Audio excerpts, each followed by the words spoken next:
Narito na ang pambansang pantanggal umay upang maghatid ang mga kwento sa buhay. Buong barangay kapitbahay, mga tropa at tambay, tawagin na pati na rin si nanay. Anong kwento mo? Logan na yan, saan ka man naroon? Logan na yan, gusto mong mapanood? Logan na yan, imatyogan na yan, imatyogan na yan, imatyogan na yan.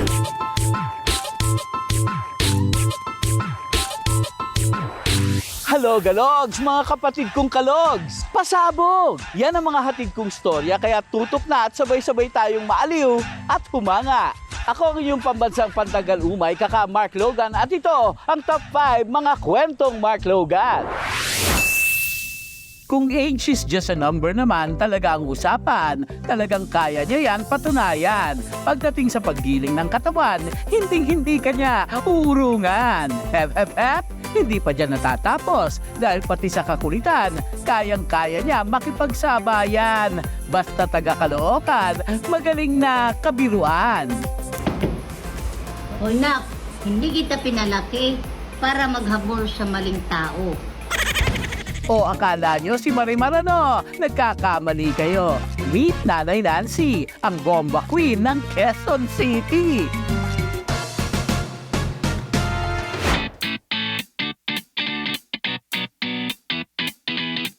Sa edad na 70, isa siyang sensation kung ituring ang kanyang mga videos. Umaabot ng views ng millions. Wow! Bomba! Estet bongga! Umuulan na ba dyan sa inyo? Kami rin, nagkakalabuan na eh.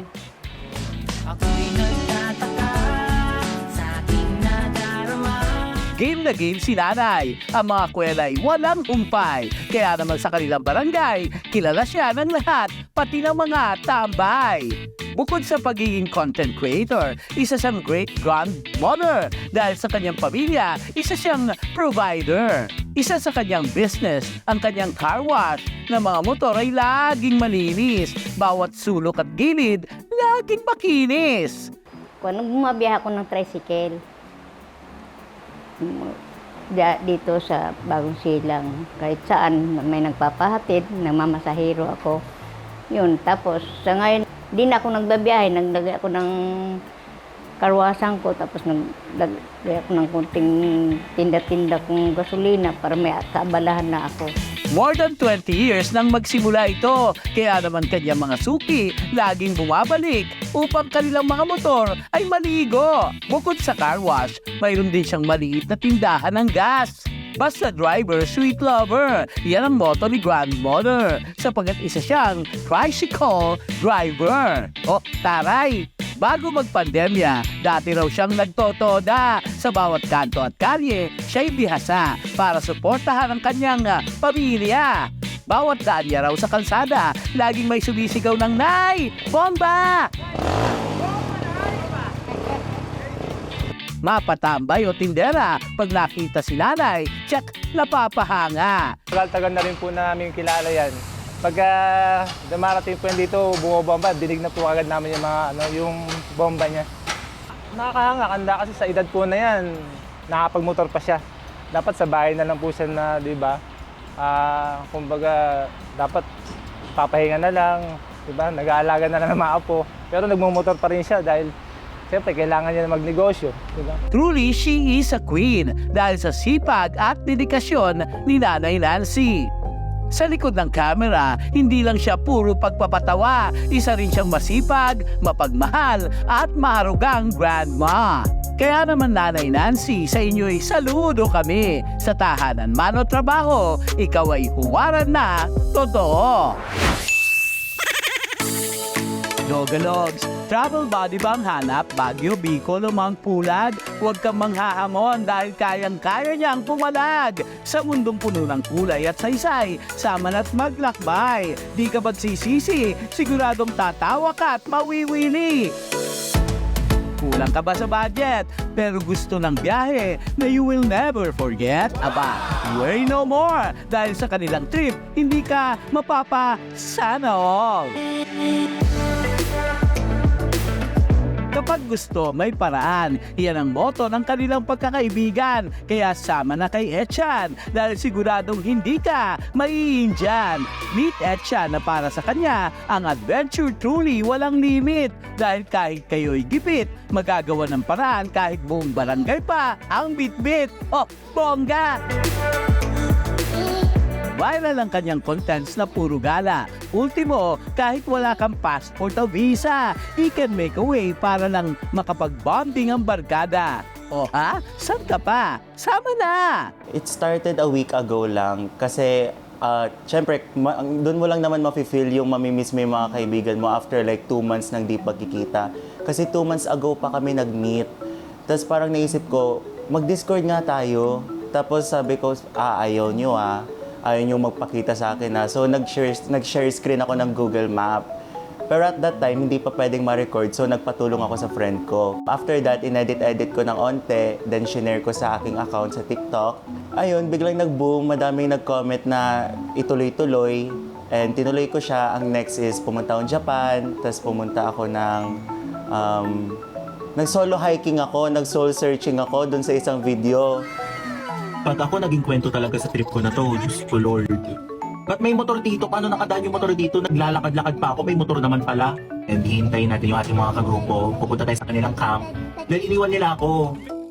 With the help of technology, iba't ibang lugar na raw ang kanilang napuntahan with their discovery. Google Earth at Zoom lang ang kailangan. Oh my God, nasa Disneyland na tayo! Tsak mag-enjoy kayo sa bawat lugar na mapupuntahan. Kaya naman hindi na namin ito pinalagpas. Sumama na kami sa kanilang trip na no need ng gas. Wait lang, balong! Matapos ang maalog na boat ride, di tayo pahuli sa snorkeling and discovering the beachside. Ayan si Nemo! Si Nemo! Besi yan. Dilis yun eh, Didi. Dilis! Hindi rin nawala ang picture para sa magandang memory ng ating adventure. O tipid! Bukod sa pagiging content creator sa gabi, isa rin siyang student taking up a double degree in chemical engineering and chemistry. Oh wow, Brady! Kasabay daw ng kanyang trip na nakakawili, lagi niyang pinahaalahala ng sarili na pagplanuhang mabuti ang road na ite-take para hindi siya makagawa ng mistake. Siguro you only live once, pero take it as a grain of salt na kumbaga wag abusuhin yung mga bagay. Kasi ang natutunan ko, hindi dapat lahat ng mga bagay kinukuha. Like dapat palaging pinag-iisipan, lalo na yung mga brand deals na mag-i-email sa'yo or magre-reach out sa'yo. Kasi hindi naman lahat yun may intention to do good sa'yo. So dapat always be in mind, pero at the same time, have fun. Para sa iyo, Etchan, for sure, sa sipag mo True Travels na ang kasunod. Trip to Baguio, Palawan o Bicol Tour na ang aming mapapanood. Totoo nga kung ayaw, baka may secret handaan. Dahilan, kung gusto, maraming paraan. Ang bonding with your loved ones ay di naman dapat pure gastusan. Dahil sa happy trip na pangmalakasan, yan ang always walang atrasan. Imatyogan na yan, imatyogan na yan, imatyogan na yan. Run out! What to do? Ang scary naman pag no ilaw, baka may mumu. Well, di lang takutan ng uso pag brownout, no? Kundi maging mga laro ng bagets with Funny Anino. Kaya gumora ako pa Batangas, bandang Kalatagan, para dayuhin ang talented Noypi na bumibida sa kadiliman. Hello, Galogs! Ako si Philip Jose Panganiban Galit o mas kilala bilang Swing Shadow Ace. Meet Shadow Ace, ang talentadong Noypi na bumibida sa darkness. Ibang klase ang hand movements na parang walang buto, in fairness. May pa-rock and roll ala Elvis Presley. Samahan mo pa ng twerk ni Nicki Minaj na nakakawili. Ito pa ang Marimar Shadow Play ala Thalia. Na-discover ni Ace ang kanyang talent noong bata pa. Wala raw kasi silang kuryente noon. Kaya ang naging best friend ay mga kandila. Wala po kaming kuryente. So, ito po yung ginagawa kong libangan kapag wala po akong magawa or naboboard ako. At ito rin po yung parang escape ko from the real world. Ay, hala, maging ang flashlight di raw tumatagal ang baterya kapag naupo na si Ace at ang kanyang kamay ay nagsimula ng umarangkada. Noong una, wala kaming kuryente. Tapos, flashlight lang at saka kandila ang ginagamit namin. Tapos, halos inuubos na yung kandila at saka flashlight sa paglalaro ng anino. Biruin mo kung saan-saang ibayo na siya napadpad dahil sa nakakaaliw na sayaw ng kanyang mga daliri at palad. Kung saan siya pumunta, kasama niya kami lagi. Kahit sa ibang bansa, China, Malaysia, Singapore, Hong Kong. Sinimulan niyang sumali sa national TV noong 2016, ngunit hanggang semifinals lang ang inabot kaya umuwi siyang sawi. 2019, nang dinala niya naman sa Asia's Got Talent ang kakaibang talento hanggang sa Golden Buzzer at naging finalist, ngunit bigong maiuwi ang kampyonato. 2023, di nagpatinag at dumayo ng Amerika na may pag-asang palari na sana. Isa sa grand finalist sa tanghalan, ngunit bumalik pa rin na luhaan. Niniwala po kasi ako na since it's a competition, meron po talaga mananalo, meron matatalo. Lagi po akong almost there kasi grand finals and then puro runners up na po ako. Medyo nakakalungkot po for me, and since I represent the Philippines po, parang gusto ko rin po maging proud yung mga kapwa ko Pilipino sa akin. Sunod-sunod na pagkabigo, pero kung ang iba ay madaling subuko, ibahin mo si Ace na buwang kumpiyansa at puso. I'm planning to continue po and papamanghain po natin ulit yung Europe naman. This is my 4th Got Talent na po around the world. Grabe ka, Ace! Hanga ako sa kumpiyansa mo. Pinatulayan mo ng tanging talo ay ang mga taong sumusuko. Sobra po siyang matyaga sa kanyang ginagawa na buti nga po at sobrang sipag niya sa kanyang talent na yon. Talagang pinagsisikapan niya na siya ay umangat. Hindi po ako nanghihina ang loob dahil alam ko naman po na karapat-dapat siya at magaling talaga siya. Basta, lahat ko kami lagi ng tatay, kami ng pamilya mo, susuporta sa iyo habang buhay. Mahal ka namin. Sa likod ng di mabilang na kasawian, masarap ang may pamilya kang masasandalan. Mga taong always maniniwala sa iyong kakayahan, ang mag-uudyok sa iyong magpatuloy sa susunod na laban. Dreams begin in the dark. So, ang mga pangarap po ay nag-uumpisa sa kadiliman, and nag-uumpisa sa hirap, pero kung tsatsagain po natin at maniniwala tayo sa sarili natin, sa tulong din po ng paniniwala ng mga mahal mo sa buhay at sa lahat po ng mga tao na kahit hindi nyo kakilala or kamag-anak ay sumusuporta at nakaka-appreciate sa iyo, lalaban din po kayo. Sa gitna ng darkness ay always may silver lining. Sa kakarampot man na liwanag, sana'y huwag magwagi ang paninindim.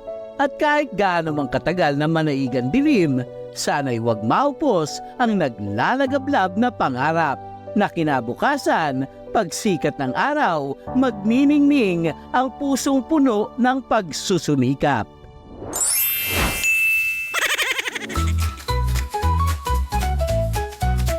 Ang mga noipi sa pag-aalaga ng hayop, Gina G. Out of the box sa mga entry, ibang tripping sa pagmamahal. Abay, walang bawal-bawal. Kung madalas nga'y deadma sa tipikal, kanya-kanya ba naman kasi ng bet sa trip mong maging pet? Madalas nating matanaw sa bahay ang aso at pusa. Mukhang hindi na nga ata ito mawawala. Pero dito sa Silang Cavite, napawaw kami te! Dinayo lang namin si Miss Inka Magnaya upang ang kanyang pet ay makilala. Hello, Kadogs! My name is Inka Magnaya. I am a content creator, podcaster, and a voiceover artist. And today I will be introducing you to my pets, snakes, Percy and Andy, and the other pets that I love here at home. Come, follow me. Bukod sa pagiging voice actor at content creator, agaw pansin din ang mga pet sa kanyang video. Abay, may dalawang snake lang naman siya ng alaga. At kung kanya itong hawakan, never mo mafe-feel na siya'y nababahala. Abalo-galogs. Hindi ko pinalampas yung arm. Gina G ko siyang kinapanayam. one-on-one. Hi, Inka. Finally, I met someone, no? Social media darling. So, Inka, in person here. So, ako ang inyong Kuya Mark Logan, no? Nice to meet you po. Yun ang unang question is, bakit ka nahilig sa pag-aalaga ng snakes?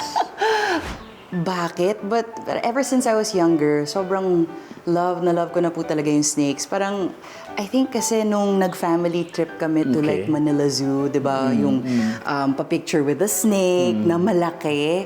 Parang, ever since then, na-in love na po talaga ako sa snakes. 2 years ago, someone messaged me on Facebook. I happened to be online at the time. Kaya nakita ko yung someone wants to send you a message. All right. So I looked at it, and it was from a girl whose name was Nika Gutierrez. Okay. Turns out she's a snake breeder who is a follower of mine. And she wanted to give me Percy. Okay. Can I ask, gaano katagal na sa'yo si... 2 years po. 2 years. He's been with me since 2022. Sinong nauna sa kanila? Yung, siyempre, yung dog mo, siyempre. Siya ang nauna sa'yo. So, ipakilala mo muna yung mga other living creatures dito sa place mo. Sige po, sige po. So I have Raku. He's an Aspen. He's the one who looks like a German Shepherd. And I have Uni. He's the guy here that was making a mess. That's why we have this lovely artwork. And then we also have Boris, who is also 5 years old. He's a Bengal cat. This is Percy. His name is Persimmon. I named him after the fruit. And then he's about 2 years old. And then after Percy, this one is a girl naman. So Percy is a male ball python. So that means they don't grow very big. But the females, they do. So they can potentially grow up to like 5 feet. And Andy is very big. Later, we're gonna see her. No? Yes. Yun nga, you told me much bigger siya. No? And look, if you see her eyes po, it's white. Because she's about to shed. So right now, she's... Ganda niya nila. Yeah. Right now, she's very uncomfortable. Para siyang hubot-hubad eh. Opo. Natanggal yung kanyang Because she's so Pero pink. is it safe, like holding them na It's safe naman kakatanggal po. lang nung Oh, yes, yes. That's better than holding them now. Inka, how did they change your life? Well, since snakes are such a different kind of pet. Kasi po, di ba, pag dogs, pag uwi natin, they're so happy to see you. Yung cats, they cuddle you and they purr. Yung snakes po, you don't know really. They just bite you. Ganun. They just hug you really hard. Sinakal. With snakes po kasi, it's such a different experience. Like, it's almost purely like you just taking care of them. Okay. And I found that every time I go through the motions of like, you know, kailangan ko silang pakainin or kailangan ko linisin yung enclosure nila or kailangan ko silang punasan, parang they've taught me stillness. They've taught me a different kind of like service without expecting any, you know, love in return. Go to the question of how do you take care of them? Yung busy schedule mo, how do you take care of them? Well, because they're so low maintenance, it's so easy to fit them into my schedule. Ano naman, Miss Inka, ang mapapayo mo sa mga gustong tularan ka and to make alaga this type of like exotic animal? Right. Well, I would first recommend research po talaga because taking care of snakes or any exotic animal, the level of care, it really depends on the animal itself. Logalogs, friendly reminder lang ha, ang pag-aalaga ng wild animals huwag basta-bastang i-try. At dahil anytime, pwede pa rin mapahamak ang iyong buhay.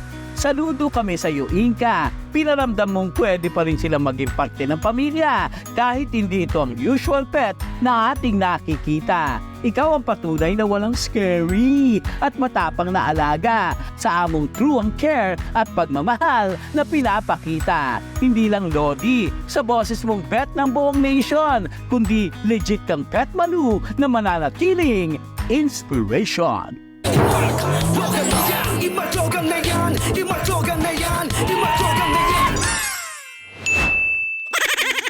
Sa online, kanya-kanyang pasikat ang mga Noipi. Kakaibang mga talent na legit nakakawili.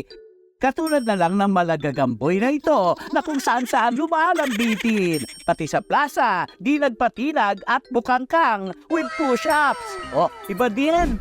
Kaya nag-cartwheel ako all the way to Orani, Bataan para dayuhin ang flexible lodi na si Arman, Lastic Man.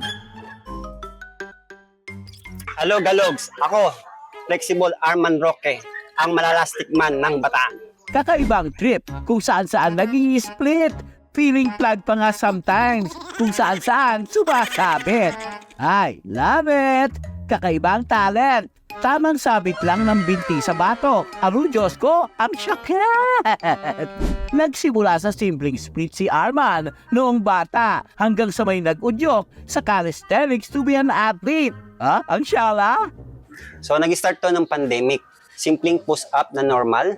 So, hanggang sa nakita ko yung mga nagka-calisthenics sa YouTube, na-inspire ako na gawin to dahil sa sarili kong motivation, sarili ko na magpakita ng inspiration sa iba din, na walang imposible kahit tayo may kapansanan. Dihad lang ang kanyang sitwasyon. Ito na raw kasi ang nakahiligan niya. Kaya minsan ay dumadayo pa para sa athletic training sa Maynila. Sa kanyang liksi ay di mo aakalain na may iniindang kapansanan. Mula pagkabata, naging tampulan ng tukso dahil sa kakaiba niyang kalagayan. Mahirap sa akin kasi unang-una mahirap mag-apply. Tapos andyan yung mga panghusgan ng mga tao, yung tinutokso ka, pinagtatawanan ka, ginagaya yung lakad mo. So, diyan tayo lumalaban sa hamon ng buhay ng panghusgan ng ibang tao. Ang poliomyelitis ay isang sakit dulot ng virus na sanhi ng pagkalumpo, katulad ng sitwasyon ni Arman na hindi naging hadlang upang ituloy ang kanyang gusto. Ang maging atleta at maging inspirasyon sa napakaraming mga tao na ang kapansanan ay hindi balakid upang maging pursigido. Never ako susuko kasi sabi ko wala namang imposible at maging matatag lang ako para matupad lahat ng mga pangarap ko. Suportado ng pamilya, lalo na ng kanyang asawa. Nakaagapay niya sa saya, maging sa pagdurusa. Textmate lang po kami sa isang clan.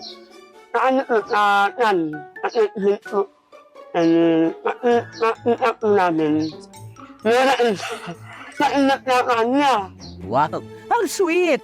Daming langgam dito. Kakaiba rin talaga pag ang pagmamahal ay ramdam. Mahal naman niya, mamait na asawa, walang bityo, walang barkana, pinipili niya yung mga kaibigan niya. Marami ang nangutya sa kanilang mag-asawa, pero pakels daw dahil sa isa't isa, dama nila ang saya. Hayaan mo na lang yun. Hayaan mo na lang yung mamit mo. Simple lang naman ang pangarap ni Arman na napili. Bukod sa maging inspirational atleta, ay makita niya raw sana si Ivana Alawi. Hi, Idol Ivana Alawi. Number 1 idol kita. Sana makita kita ng personal. Ivana! Ayan, lumambitin na. Kakaiba naman talaga si Arman kung humanga. Marami mang naaaliw ay marami rin ang nag-uudyok sa kanyang tumigil. Tama na raw ang trip. Yan ang sigaw ng mga bungangang matabil. Sabi, ganyan ka na, pilay ka na, ba't ginagawa mo pa yan? So, ikaw yung buto-buto na naglalakad, na baliktad, at marami pa na masasakit. So for me, hindi naman yon. Tinuloy ko pa din. Di pa sisihin at di pa kakain sa pighati dahil ang kanyang ability ay stronger sa kanyang disability. Arman, kahit kailan ay di ka kulang. Sobra pa nga sa sapat ang abilidad mo sa kabila ng kapansanan. Di madali ang iyong pinagdaraanan pero patuloy kang bumabangon. Inspirasyon ka ng madlang Noipi at balang araw, aayon din sa iyo ang panahon. So ang payo ko sa inyo na huwag din papansinin yung ibang mapangusgang tao. Tuloy-tuloy lang tayo. Iba-iba man tayo ng mga talento, i-develop natin yan. Huwag tayong mahiyang lumabas. Bagkos maging mapunawain tayo sa mga taong mapangusga at tuloy lang ang laban at huwag isipin yung mga sinasabi ng iba, lalo na kung wala naman tayong tinatapakan. Ang pagkakaroon ng kapansanan ay habang buhay na dagok. Di madali ang humarap sa madla kung tiwala sa sarili na ang sinusubok. Ngunit kahit ang buong mundo ay patuloy na humusga base sa kakulangan mo, sa huli, ang pinakaimportante ay ang pagtingin mo sa sarili mo.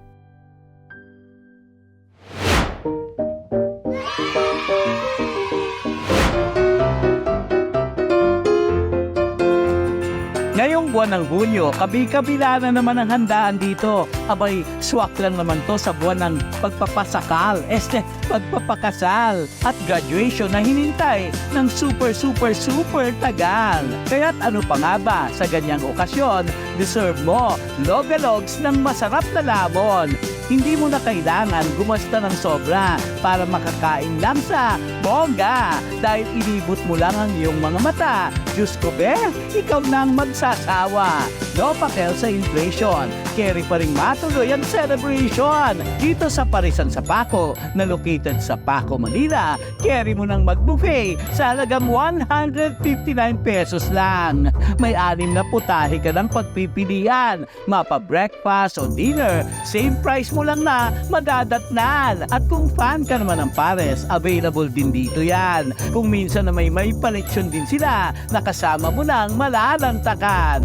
Kare-kare, ang sarap ng kare-kare. Tawilis, inihaw na manok, pritong talong, longganisa, may itlog, may kanin, at syempre kasama itong sagot gulaman. Dako naman tayo sa Barangay Pasong Putik, Quezon City, kung saan tsak ikay uwing happy. Sa halagang 149 pesos, malulula ka talaga sa pagpipilian. Hindi ka rin mauuhaw dahil sa panalo nilang gulaman. Panalo rin dito ang ambience ng resto. Feel at home ka rito. Punta ako, ito yung naabutan ko, itong corned beef, mga gulay, tas itong bopi, solid na ito guys. Tas meron meatballs, pansit, meron din garlic rice at plain rice at marami pang iba. Tas guys, may pa-unli dessert at unli kape at unli champurado. Ito guys, solid din to kanilang unli champurado dito. Hindi rin naman magpapatalo ang Paluto Express Party. Sulit na sulit ang 199 mo rito, mare. Walang pagsidla ng plato. Nang saya ang hatid nila.